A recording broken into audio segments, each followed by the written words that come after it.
The superstar freshman put on a show. Edwards downhill, a little circus move. What a shot by Anthony Edwards. Oh, that's a talent level that most don't have. So smooth and yet powerful. Anthony Edwards can do everything. I think he's the most talented player in college basketball.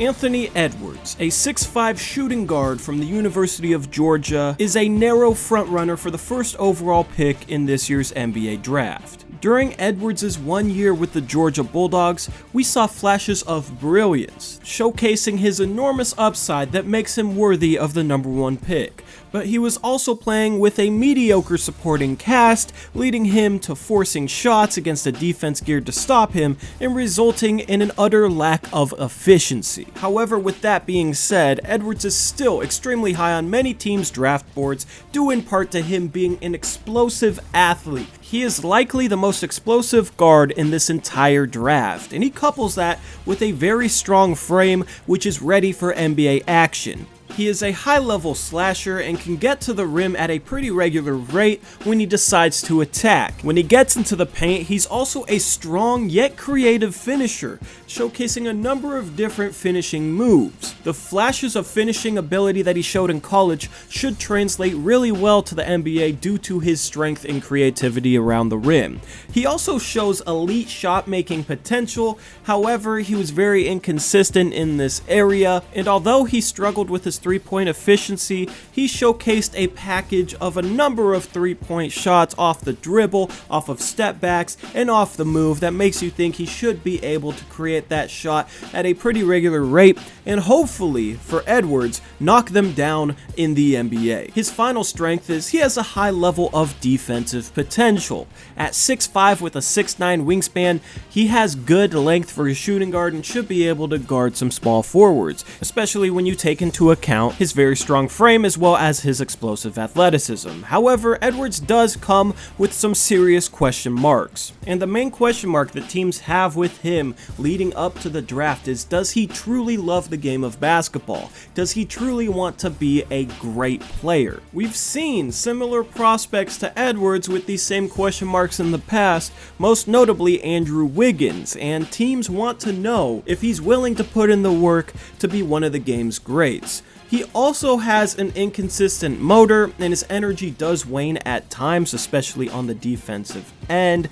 He also has a questionable three-point shot. You look at the fact that he shot under 30% from 3 in college, and you have to wonder if he'll be a good enough three-point shooter from the NBA three-point arc in order to get defenders to play out on him, opening up driving lanes. Some of this is due in fact to him having a poor shot selection and just simply settling for contested jumpers. Edwards was maddening to watch at times during his 1 year at Georgia. There was many times where it would seem like he had a driving lane that he could use. After all, his best offensive ability is his ability to slash, his ability to get downhill, and his ability to finish around the rim, but instead of utilizing those strengths, he would settle for tough, off-the-dribble jump shots, and that definitely played a part in his poor efficiency from the three-point line in college. He was also a bit turnover-prone, averaging 2.7 turnovers per game to only 2.8 assists. However, this could be due in part to defenses loading up on him due to his mediocre supporting cast. And surprisingly, he also was a poor defender in college. Now, he does have high defensive potential due to his frame, due to his athleticism, and due to his strength. However, he didn't really showcase that in his 1 year at Georgia. Now, this could be due in part to him having to expend a lot of energy to carry the offense, but I would have liked to see a lot more from Anthony Edwards on the defensive end during his 1 year in school. So for the final segment of these draft profiles, I'm going to bring in my guy Eric Brandt, who is, I'll call him a draft expert. He's very knowledgeable about the draft, and we're going to go back and forth on some players and what we think of the guy that we're covering in the video. Some of them we'll agree on, some of them we will disagree on. Anthony Edwards is a guy we agree on. We both have him ranked #1 on our big board. However, we're not dead set on him being an NBA superstar. So Eric, what do you think is the biggest thing in regards to Anthony Edwards either becoming becoming an NBA All-Star or an NBA superstar, or potentially becoming a bust? Well, I think right off the bat, you notice that he, at his age, already has elite handles and shot-making ability and creation off the dribble. And I think those skills translate to being a superstar if you're going to become one. But the questions become if he can kind of handle his shot selection a little better. He takes too many bad shots. He also needs to work on passing. I don't know if it was a situation where he didn't have much help around him at Georgia, but his usage rate compared to his assist numbers are not good for a superstar, especially if you're going to be handling the ball a lot. So I think he needs to work on trusting his teammates a little more, and that'll in turn free him up off the dribble a little more as well. Yeah, him playing at Georgia kind of created some question marks about him. I love that he went to Georgia, his hometown school. I would love to see more parity in college basketball. I think it's good for the sport. However, he was pretty much the only talented player on his team. He did have Rayshawn Hammonds, who had a solid year, but other than that, it was basically his show, and he got a ton of defensive attention, and he just forced things too much. He barely shot 40% from the field. He shot under 30% from three. And you have to wonder how much of that is him not being as good of a shooter as thought when he came into college, and how much of that is him struggling with mediocre teammates in the SEC, which was actually pretty good last year. So the main thing I'll be looking for his rookie season is his shooting numbers. I want to see if he can improve on them. I think it definitely comes down to his outside shot, and if he can knock down threes is a high level, because he is lethal attacking the rim, and if he can get defenders to have to play out on him, that'll open up driving lanes, and that'll allow him to get downhill, get to the rim, where I think he's best at. And the other part of it is he just needs to rein in his shot selection. Maybe playing with NBA players will help him do that. He doesn't have to do as much as he did at Georgia. He doesn't have to force as much, and maybe he'll take better shots and just make better overall decisions, because the potential is there. Speak to his potential, though, because honestly, I think this is the guy with the most upside in this draft, and that's why I have him ranked number one. So what do you think about his long-term potential? I feel like his NBA build is perfect for a shooting guard.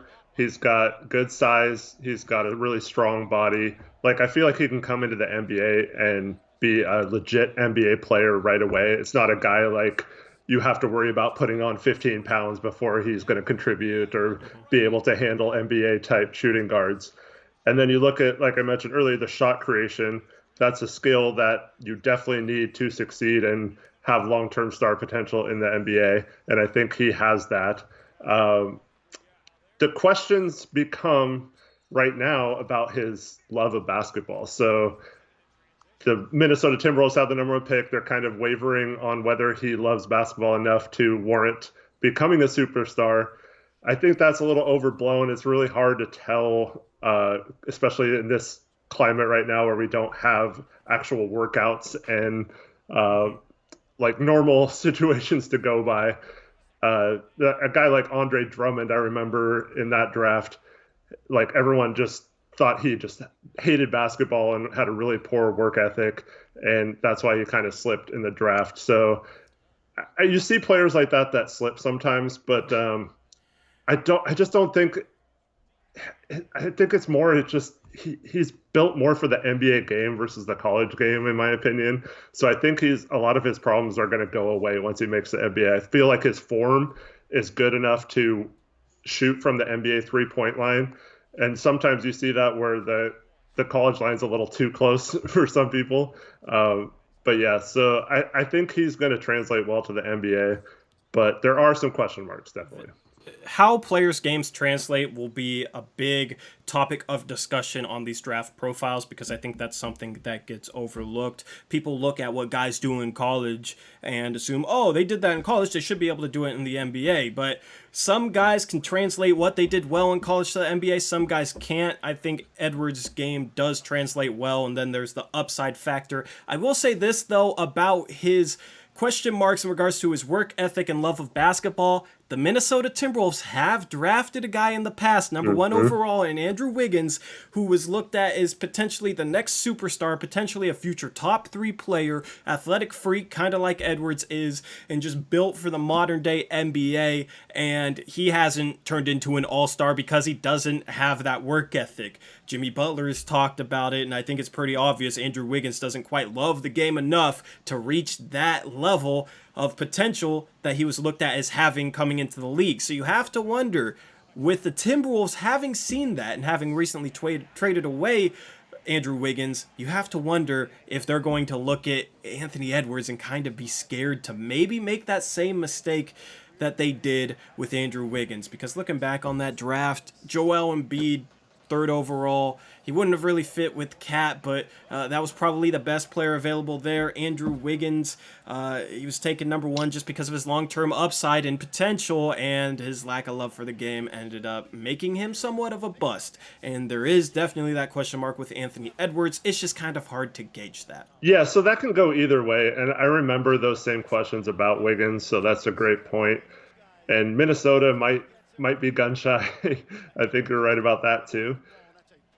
It's hard to deny that talent there. And I think if anyone in this draft is going to be a superstar in a draft that doesn't have many potential superstars, I think it's him. That doesn't mean he's going to be one, but like, I would take the risk on him over several of the other guys. If it was close between a few guys and we're questioning his work ethic, then maybe I would look elsewhere, but I think he's like a clear-cut number 1 in my mind. So it's hard to like downgrade him enough on that to warrant taking someone else over him. I think you just got to take him and hope that that's not true and that he does love basketball. I think if he is to succeed, he's got to follow like the path Victor Oladipo took, and, you know, become a very good perimeter defender, and then also add the 3-point game. So Victor Oladipo became about a 37% 3-point shooter at one point. And if Edwards can get in that 35 to 37% range in the NBA, he's going to be deadly.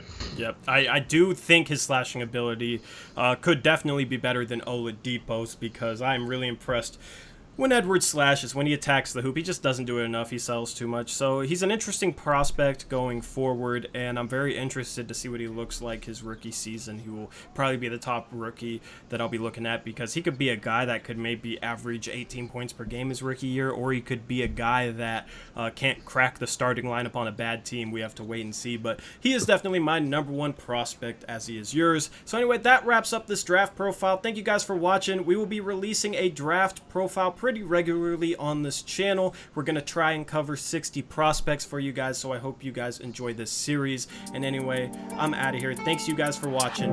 Peace.